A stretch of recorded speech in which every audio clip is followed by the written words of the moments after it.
안녕하세요, 울트라비니군입니다. 테슬라의 배터리 데이가 이제 일주일도 남지 않았습니다. 개인적으로 어떤 발표를 할지 매우 기대가 되는 이벤트이고, 일론 머스크도 기대하라는 내용을 하루가 멀다 하고 트위터에다 쓰고 있어요. 흥미로운 소식이 기다리고 있으니 한번 지켜봐 달라는 얘기겠죠. 참 사업 잘하는 형이에요. 여튼 트위터에서도 유튜브에서도 각 테슬라 오너분들과 팬보이 분들의 기대감이 나날이 상승해가고 있습니다. 물론 기대감과는 달리 유상증자와 주식 액면 분할로 인해 주가는 점점 떨어지고 있지만요, 슬픕니다. 아시는 분들은 아시겠지만 제가 테슬라에 꽤 많은 금액을 또 넣었거든요. 제가 주식을 사면 왜 떨어지는지는 미스테리지만 어쨌든 큰 실망을 하고 있지는 않습니다.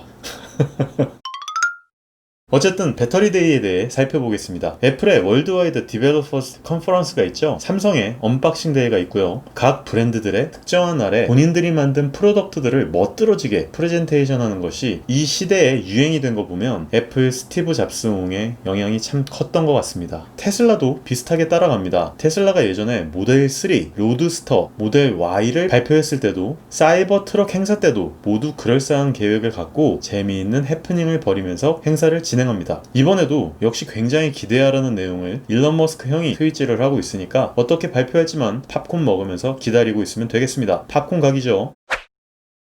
일단 발표할 내용들은 둘째치고 어쨌든 어떤 발표를 할지 모르니까요. 먼저 테슬라에서 발표를 하게 될 내용들 중에 제가 원하는 내용들에 대해서 먼저 말씀드리고 싶습니다. 이런 내용들이 이번 배터리 데이 프레젠테이션 되었으면 좋겠다 라는 내용들 말이죠. 첫 번째로 빠른 시일 내에 모델 3와 같은 21700 배터리로 변모된 모델 S, 모델 X가 나왔으면 좋겠다 입니다. 자율주행 레벨 5나 로보택시 같은 헛소리 말고요. 뭔가 현실적이면서도 3세대 전기차 회사로서의 안착과 제품의 완성도와 안정성을 훨씬 높이는 방향 말이죠. 그리고 하루빨리 신형 FS10으로 바꿔줌으로써 오토파일럿의 안정성을 극대화하는 방향을 제시해 주었으면 하는 바람입니다. 레벨 5 주행보조장치나 로보택시 같은 건 둘째치고 최초로 상용되는 3단계 혹은 조금 욕심을 부려서 4단계 주행보조장치라도 좀 가능하면 좋겠다라는 생각뿐이에요. 두 번째는 로드스터와 사이버트럭의 출시 발표 날짜를 좀 명확히 해주었으면 하는 거죠. 로드스터는 온라인에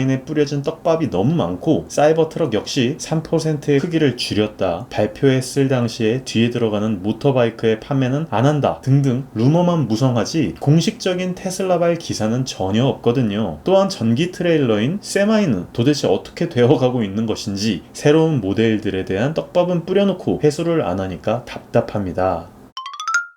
세 번째는 기존 모델 S의 플래드 버전의 발표입니다. 모델 S의 플래드 버전은요, 트리플 엔진과 합리적인 실내 그리고 폭발적인 동력 성능을 함께 갖고 있는 극한의 스포츠 세단의 끝판왕 자리를 확고히 한다는 그런 발표이죠. 이번에 타이칸 터보 S의 출시와 함께 여러 동력 계통과 현가 장치의 한계점이 극명하게 드러나긴 했는데 이 역시 개발 방향의 지향점 자체가 완전히 다르니까 충분히 이해는 할 수 있는 부분입니다. 어차피 직발만 빠른 세단이었던 것도 맞고 코너링 머신으로서 모델 S를 만들어 놓은 건 아니니까 타이칸 터보 S에 이기지 못한 것은 충분히 납득이 가는데, 타이칸 터보 S의 출시와 함께 트리플 모터 적용의 플래드 버전 모델 S의 떡밥을 뉴루 브루클링에 그렇게 뿌려놨으니까 회수는 좀 해달라는 내용입니다. 네 번째는 사업 확장에 대한 부분인데요. 솔라시티와 테슬라 ESS 등 제가 굉장히 기대하고 있는 에너지 사업 등이거든요. 새로운 버전의 슈퍼차저와 또 다른 떡밥인 메가차저급의 엄청난 충전 속도의 차저, 그런 부분의 구체적인 비전 제시 및 플랜 공유를 이번 배터리 데이 때 원하는 겁니다. 예전에 누군가가 몇 킬로와트급의 충전 속도인지는 기억은 못하겠는데요. 다음 버전의 슈퍼차저에서는 굉장히 빠른 충전 속도를 지원하나요? 라고 물었더니 지금 장난감 충전기 얘기하냐? 라는 식으로 굉장한 속도를 지원할 것처럼 트위터에서 떡밥을 던졌잖아요. 회수해주시면 감사하겠습니다.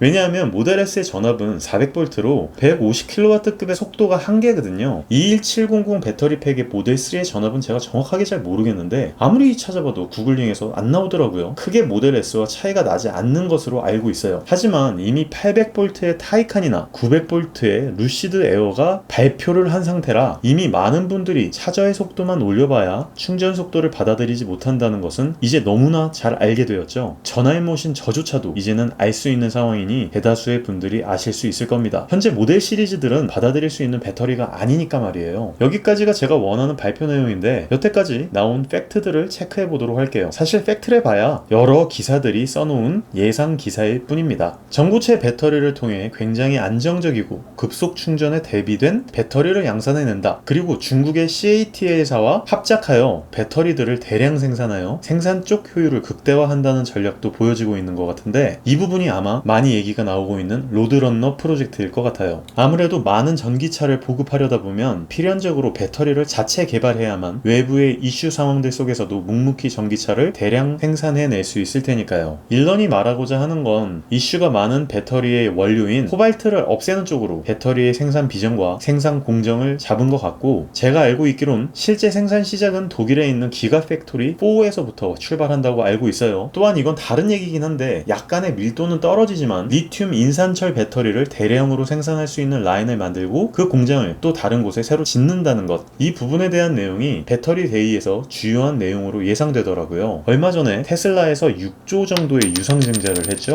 아마도 이 유상증자를 통한 주식의 현금화가 결국 이러한 공정들을 실체화시키기 위한 이유이지 않을까라는 생각이 들더라고요. 어쨌든 돈이 필요할 테니까요. 배터리 생산 라인이나 회사를 M&A 하거나 직접 공장을 짓는다거나 하는 등의 내용들은 돈이 필요한 부분이라 그쪽으로 예상이 됩니다. 이미 5번째 기가팩토리가 텍사스 주에서 지어지고 있죠. 이미 예전에 맥스웰을 인수한 테슬라 측에서 건식 전극 코팅 기술을 이용해 에너지 덴시티, 즉 밀도 쪽의 개선과 원가 절감도 동시에 한다고 하니까 이 역시 매우 기대해 볼만합니다. 이렇게 되면 각 배터리 셀의 수명도 개선이 되면서 각 셀당 가격도 줄어들 테니 매우 기대가 되는 부분입니다. 배터리 셀이 싸지면 차량 가격도 결국 줄어들 거고 말이에요. 지금은 배터리 셀 가격이 차량 가격의 반 정도 되죠. 그리고 결국 본인들이 배터리 사업으로서도 확장하게 되지 않을까 하는 부분입니다. 결국 배터리데이라고 하는 이름을 붙인 것도 주 이유가 배터리에 대한 부분을 쟁점으로 무엇인가를 발표하려고 하는 것 같은데, 개인적으로 예상키로는 전고체 배터리의 최대 생산 회사로서 발돋움하여 결국 언젠가는 전기차로의 세계가 되었을 때 폭스바겐 그룹, 다임러 그룹, BMW 같은 독삼사 회사들에게도 배터리를 납품하겠다라는 떡밥이지 않을까 혼자 한번 예상해 봅니다. 그리고 아까 말씀드렸던 유상증자된 현금화 자산을 어디에다가 쓸 것인가가 초점을 맞추고 싶은 부분인데요. 그런 내용들이 이번에 배터리데이 때 나와줄 것인가는 좀 궁금한 부분이긴 합니다. 개인적으로는 다른 회사를 사들이거나 새로운 기가팩토리를 만드는데 필요한 자금 조달로 예상은 되지만, 그게 아니라면 또 괴짜인 일론 머스크 형이 우리 같은 범인들은 생각지도 못한 무슨 새로운 일들을 꾸미는 걸지도 궁금하기는 해요. 이런 거 보면 참 시대에 재미있는 인물이라고 할 수 있겠습니다. 그리고 우리나라에는 들어와 있지도 않은데 3세대 슈퍼차저라고 250kW급이기는 한데요. 요새 보면 DC 콤보의 차저들은 전부 800V 전압 이상급의 350kW급의 속도를 지원하는 차저죠. 이미 현대에서도 하이차저라고 하는 350kW 충전소를 전국 각지에 많이 짓겠다는 내용을 이미 예전에 들은 바 있고 말이죠. 이런 부분에서의 테슬라의 미래 전략도 이번 배터리데이 때 한번 얘기해 주었으면 좋을 것 같습니다. 전 스페이스X의 스타링크를 통한 글로벌 인터넷 서비스, 그리고 스페이스X의 우주 택배 서비스 빼고는 솔직히 일론 머스크의 새로운 사업들인 땅 밑에 터널을 뚫는 것이나 화성에 사람을 보내는 것, 머리에 칩을 박아 데이터를 생체 싱크하는 뉴럴링크 같은 그런 것에는 큰 관심이 없습니다. 왜냐하면 그다지 저와 맞닥뜨릴 실체가 아닌 것 같아서 말이죠. 하지만 현재 테슬라에서 생산하고 있는 전기 차량은 이미 미래가 아닌 현재가 되었고, 타 브랜드에서 생산하려고 하는 전기 차량에 대해서도 굉장한 관심을 갖고 있어서 현재로서는 선도하고 있는 테슬라의 역량이 어느 정도인지, 어디까지가 블러핑이고 어디까지가 본인들의 위상인지도 가늠할 수 있는 배터리데이가 너무너무 기대가 됩니다.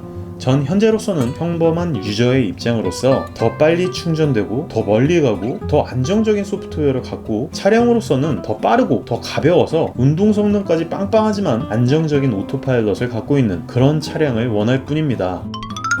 그런 차량을 원할 뿐인데 테슬라 배터리데이 때 아까 말씀드렸던 뿌려둔 떡밥들 중에 얼마나 회수해 줄런지가 기대해 볼 만한 부분인 것 같습니다. 그런 부분들 때문에 테슬라의 주식을 다시 들어간 것도 있으니까요. 감사합니다. 울트라비니군이었습니다.